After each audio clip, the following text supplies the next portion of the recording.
Alright, what's up? It's your boy T, and of course, we're going to take all kind of sports, everything under the TTO sun, we're going to capture it. So we're down here right now, south of the borderline, Pleasantville, San Fernando, with Sherwin Francis, coach of the South Arrows Archery Club. Talk to me, Sherwin. You have on your mic there. So today was the indoor 18 meter. Yes, that's correct. So yes. It's your second year? Yes, our second year as a club. We're actually hosting our indoor tournament. Actually, we're probably the only club in Trinidad and Tobago that actually hosts a proper indoor tournament. And it's a sort of preparation for our national indoors, which follows the next year in February. It's grown quite a bit since our first tournament last year. And I think the participation here has been quite large. We probably had over 100 athletes taking part today. And one of the reasons for that is that we had kids from our Archery in Schools program participating at the same time as our open tournament. What I must say as well, though, we have been doing a lot of work to grow the sport in South Trinidad. Seeing that. Yeah. So we have a club in Point Fortin, San Fernando and Princeton, and it's taken up quite a bit of interest. Yeah. Surprisingly. I've seen a lot of the South schools participating. Poverty Girls, I have a couple of people, Naparima, St. Benedict's. I saw a couple other schools here today. Give me an idea of what that project is for you personally as a coach and for the club. Yeah, personally for me and the club, it's part of our development really, our development program to really get the sport out to everyone, right? That's what we're trying to do. So it's come along really well, We have coaches in all the different areas working with different schools in Point Fortin, Princeton and San Fernando. And that is actually feeding into the club because kids who are interested in the schools eventually come out to the club as well. Right. So I didn't see a lot of North clubs coming down. Is that like a borderline thing or warring or what was it? No, there's no warring there. I mean, the one thing with indoor competitions is capacity. Right, okay. So we couldn't really even invite a lot of schools to take part besides except those in our program. That actually filled the program, and within our schools we had to limit it to 5 people per school. Right. So yeah, there is a demand, and the other restricting factors is infrastructure, like enough bows and equipment and so on, especially for the school program. There are schools in the east, I believe, that have other programs, and what we may plan to do in the future is just probably have one huge program that encompasses the whole country. Okay. This particular program was in parallel with our open tournament, and this year we even had visitors from Karyssa taking part in the event, right. And for them it's their first actual international event. So we've seen this sport not only growing within Trinidad but regionally people are starting to come into the sport as well. Right. Well, I've seen the interest. I've seen like Tobago Precision Archery is there. Yes, that's right? correct. Yes. So they're here. They have a couple of archers in the tournament today, and we've seen the growth. We've seen some success regionally and interestingly enough at Pan Am with Danny. Correct, so yes.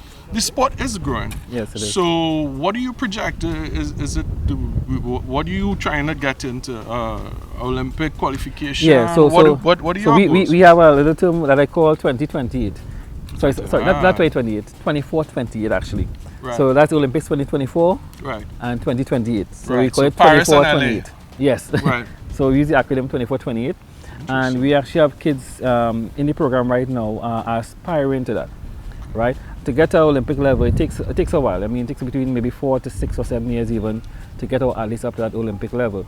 So with some of the kids we have in the program, we kind of move them to a sort of next level elite, and we have like different tournaments planned for them over the next few years that'll set them in the right direction to be able to qualify when 2024 comes around. As you know, Danny is one of our top performers, and he's actually going to try and qualify next year. And I think we may have a pretty reasonable chance, right. Qualifying. But we want to have more people like Danny who will improve our odds of actually trying to qualify in the future. Yeah. So we're seeing today it's a full deck. Everybody, there are 2 flights for each round, each end. So clearly there is some growth. You all have been doing the work. What is the next step for you all in terms of how you want to see the sport grow, how you want to see it develop? Well, what we are doing at the moment really is improving our coaching pool, right? Because one of the things I found really early on is that for the sport to grow, we need to have a good pool of competent and well-trained coaches. And that's one aspect I've been pushing a lot here. At least within my club, we have our own coaches sort of committee where we meet every 2 months. And what we try to do every year is, have little programs to help upgrade our coaches.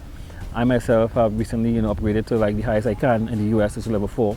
Right. So that. Yeah. And and that's the only way we could get to the next level. We need to get people trained, going out there, getting trained and so on, or trained locally, so that we have, enough coaches that can get our archers up to the next level. Now it's a sport where, once we have the correct coaching, we have the equipment and so on. Excuse. That Ebola acting up, huh? I think if we have all the right ingredients, we could produce just as good archers as anyone else. Indeed. Right? Indeed. We may not produce any numbers of, let's say, South Korea. They're like, they're really. We saw that South Korean coach came in early on. That was earlier 2019. Yes, that's 2019. Right. We brought one of the top coaches in the world, Coach Kim, and we ran a seminar with him. So that's part of the development. Right? You bring the best, so learn from the best. Indeed. And that's one of the things we try to do in the club as well. We don't know everything. So, every year we try to do some sort of development activity that will keep improve our kind of like train the trainers. Correct. Right. Yes, train the trainers. Yeah. So with that as well, now we can then pass on that knowledge to our students. All right, and get better results going forward. And as you can see, we are getting the results with that program in place. One of the limiting factors we do have, however, is infrastructure. And when I say infrastructure, it's simple things as some kids can't have a bow, they can't afford it. They may be talented, but the parents can't afford the bow. And sometimes if they have the bow, sometimes the arrows is costly as well. So that has been one of the challenges we have, and we're trying to find different ways how we could fund them, whether corporate sponsorship or fundraisers, things like that, and like even to go to foreign events.